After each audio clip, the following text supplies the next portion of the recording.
नमस्कार, मैं हूं आपके साथ मयंक। देखिए, ईरान से एक बड़ी खबर आई है और खबर ये है जो सूत्रों के हवाले से आ रही है। खबर ये आ रही है कि रूस का एक बड़ा कार्गो प्लेन इस्फहान में लैंड किया है, ईरान के इस्फहान में लैंड किया है। अब देखिए, इस तरह की खबरें पिछले कुछ वक्त से लगातार आ रही हैं कि रशिया के जो कार्गो जेट्स हैं बड़े बड़े, वो धीरे करके ईरान में लैंड हो रहे हैं, तेहरान में लैंड हो रहे हैं। लेकिन ये खबर खास क्यों है? ये खबर खास इसलिए है कि सूत्रों के मुताबिक जो खबर है कि इस बार एक बड़ा रूस का कार्गो जेट इस्फहान में लैंड हुआ है, तेहरान में नहीं। समझने की कोशिश करिए, इस्फहान वो जगह है जहां पर ईरान का सबसे बड़ा न्यूक्लियर साइट है। इस्फहान, फोर्दो और नतांज, ये तीन जगह ऐसी थी जहां पे अमेरिका ने B-2 बॉम्बर्स से हमले किए थे ईरान की न्यूक्लियर साइट्स पर। इसके बाद अब ये खबर आई है कि रूस का एक कार्गो प्लेन बड़े ही मिस्टीरियस तरीके से ईरान में एंटर हुआ और उसके बाद उसने इस्फहान में लैंडिंग की है। अब ये बड़े सोचने की बात है, इस खबर ने, ये सोशल मीडिया में कई साइट्स पे इस तरह की खबरें हैं।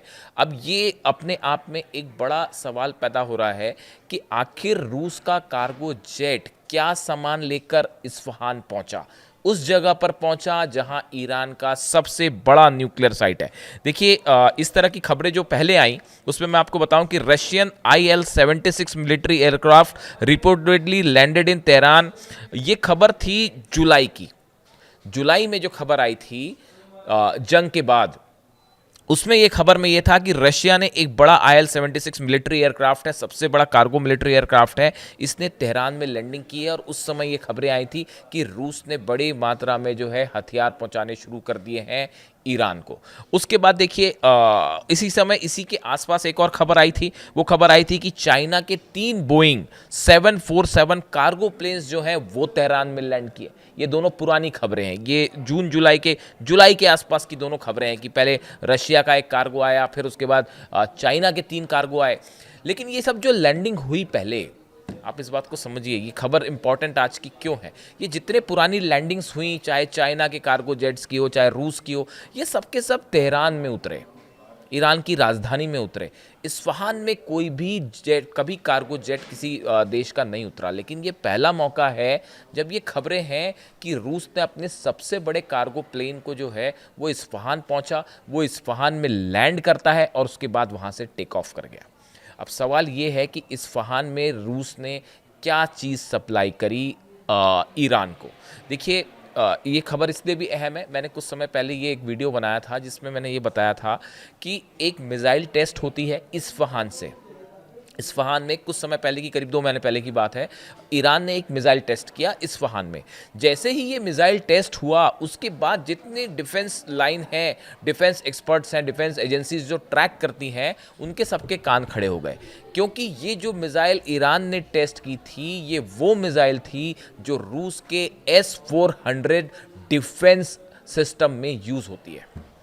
जब मिसाइल फायर होती है, देखिए, जब भी कोई मिसाइल फायर होती है तो उस मिसाइल के बारे में दुनिया भर की तमाम एजेंसीज जो हैं वो परखने में लग जाती हैं कि मिसाइल क्या थी, क्या टेक्नोलॉजी हो सकती है, किस रेंज की हो सकती है। तो जब इस्फहान में ईरान ने मिसाइल टेस्ट किया करीब 2 महीने पहले, तब तुरंत ये बात निकल के सामने आई कि भाई, ये जो मिसाइल फायर की गई थी, ये नॉर्मल कोई बैलिस्टिक मिसाइल नहीं थी। ये वो मिसाइल थी जो रूस के S-400 डिफेंस सिस्टम में तैनात की जाती है, और ये मिसाइल इस्फहान से फायर की गई। इसका मतलब ये निकाला गया कि क्या इस्फहान के आसपास रूस ने का दिया हुआ S-400 सिस्टम, देखिए इसमें कई दावे इस तरह के हो रहे हैं कि रूस ने जो है S-400 सिस्टम दे दिया है, और ये उसका पहला सबूत था जो ईरान ने टेस्ट फायर करा मिसाइल, और वो ये बताया गया कि वो S-400 की मिसाइल है। इस बात का सबूत था कि रूस ने जो है वो S-400 दे दिया है ईरान को। बात नंबर 1। और बात नंबर 2, ये भी बात सामने आई कि ईरान ने अपना मिसाइल डिफेंस सिस्टम जो है इस्फहान के आसपास तैनात भी कर दिया है, और उसीलिए उसको टेस्ट भी किया गया। अब बड़े गौर करने की बात है कि ईरान ने अपने किसी परमाणु साइट के आसपास अगर मिसाइल डिफेंस सिस्टम लगाया है तो उसकी कोई बड़ी वजह तो होगी, उसकी कोई बड़ी वजह तो होगी। बात नंबर 1। बात नंबर 2, रूस का कार्गो प्लेन सीधा इस्फहान लैंड करता है। देखिए, रूस और ईरान के बीच बड़े स्तर पर न्यूक्लियर कोऑपरेशन चल रहा है, और बताया गया, जैसी खबरें पिछले महीने थी, कि ईरान के करीब 30 न्यूक्लियर साइंटिस्ट, बड़े साइंटिस्ट जो हैं, उन्होंने रूस का दौरा किया और रूस के साइंटिस्ट के साथ उनकी बड़ी बैठक भी हुई, इस तरह की खबरें भी थी।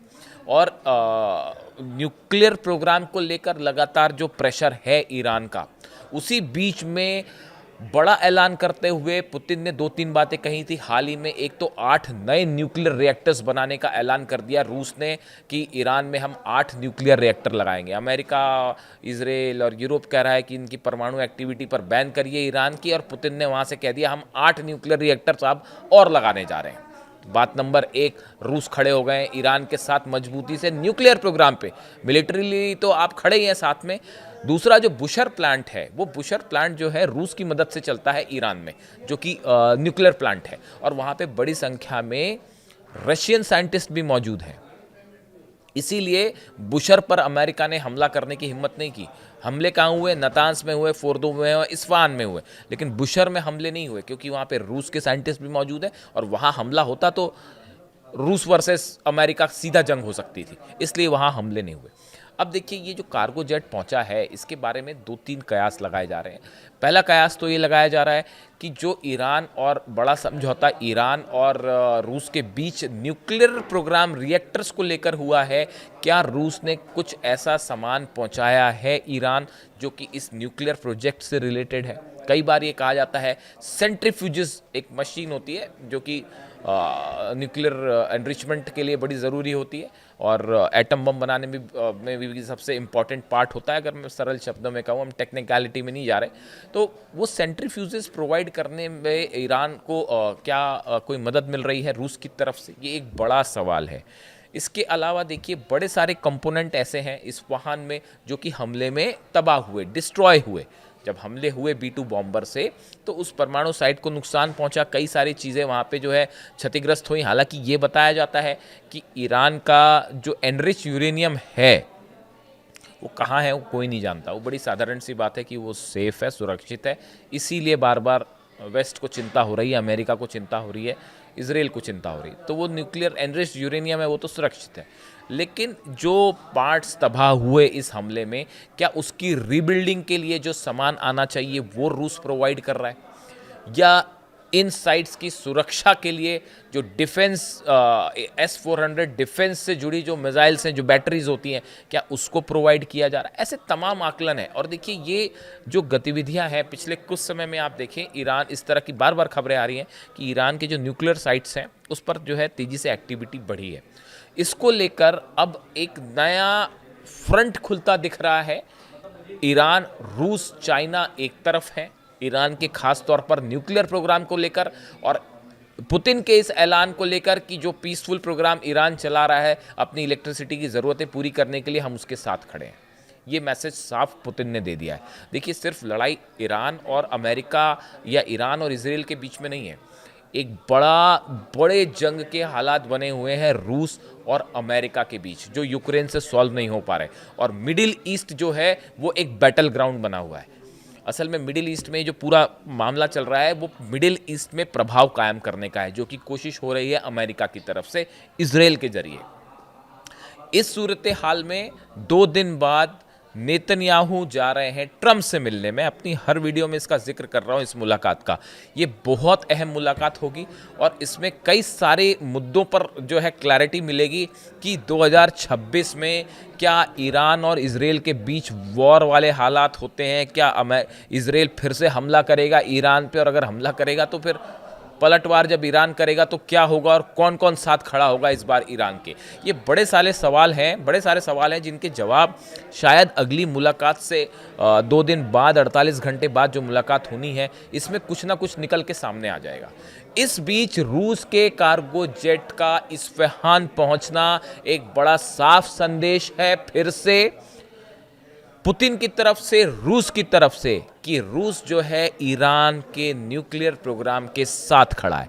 ईरान हमेशा ये कह रहा है कि हम न्यूक्लियर बॉम्ब नहीं बना रहे, अली खामेनी साहब का साफ निर्देश है, हम वेपन्स ऑफ मास डिस्ट्रक्शन नहीं बनाएंगे। हम ईरान की, हमको विकास के लिए, प्रगति के लिए, इलेक्ट्रिसिटी के लिए जो ज़रूरतें हैं उसके लिए न्यूक्लियर एनर्जी चाहिए, इसलिए हमारे पावर प्लांट्स चल रहे हैं और हम इसको आगे जारी रखेंगे। न्यूक्लियर एनरिचमेंट हम जारी रखेंगे, ये साफ बात ईरान की तरफ से कह दी गई है। और मिसाइल प्रोग्राम पे तो हम निगोशिएट ही नहीं करेंगे।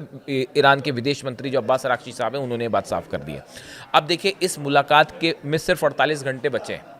इस मुलाकात के पहले एक बड़ी मूवमेंट आपको ईरान, रशिया, चाइना के बीच में भी दिखाई देगा। ना सिर्फ टॉक्स के लेवल पर ईरान ने अपना जो अभी बड़ा मिलिट्री मूवमेंट किया 48 घंटे पहले, जिसको लेके इजराइल में हाहाकार मच गया, कह दूं मैं तो गलत नहीं होगा। पूरे जो है इजराइल के सेना प्रमुख से लेकर, डिफेंस मिनिस्टर से लेकर, प्रधानमंत्री से लेकर, इजराइल की पूरी सेना इस चक्कर में पड़ गई कि भाई ईरान कर रहा है। अब ईरान की सेना ने ही ये साफ कर दी है बात कि हमने अपने डिफेंस की पूरी तैयारी कर ली है। ऐसे बयान ईरान के जो सेना प्रमुख हैं उनकी तरफ से आ गए हैं कि ईरान ने एक बड़ा मूवमेंट किया। हाँ, ये बात सच निकली कि ईरान ने बड़ा मिसाइल मूवमेंट किया है। अपने हथियारों को लेकर डिफेंस सिस्टम कहाँ तैनात होगा, एयरप्लेन्स कहाँ तैनात होंगे और मिसाइल्स कहाँ तैनात होगी, इसको लेकर बड़ा मूवमेंट किया। ईरान ने अपने किले को मजबूत करने के लिए जो पिछली बार कमजोरियां थी उसको दूर करने में बड़ी एक्सरसाइज की है। और ये मान के चल रहे हैं ईरान के डिफेंस एक्सपर्ट्स, जो ईरान की खबरें वो ये मान के चल रही हैं कि इस ट्रंप और नेतन्याहू की मुलाकात के बाद कुछ भी हो सकता है। कोई भी जो है हालात कभी भी बिगड़ सकते हैं, कभी भी कुछ भी हो सकता है। इसके लिए ईरान पूरी तरह से तैयार है। और इस बीच सूत्रों के हवाले से, आई से इट अगेन, सोर्सेज से ये खबर है, इसके बारे में रूस ने अभी कुछ नहीं कहा, ईरान ने कुछ नहीं कहा। सोर्सेज से इस तरह से खबरें आई हैं कि एक बड़ा कार्गो जेट रूस का इस्फहान पहुंचा है। ये एक प्रकार से एक अहम खबर हो जाती है ईरान के न्यूक्लियर प्रोग्राम को लेकर। अब इससे जुड़ा जो भी अपडेट होगा हम आप तक पहुंचाएंगे और हमारी खास नज़र रहेगी ट्रंप और नेतन्याहू की मुलाकात पर। इससे जुड़ा जो भी अपडेट होगा आप तक पहुंचाएंगे। Thank you so much.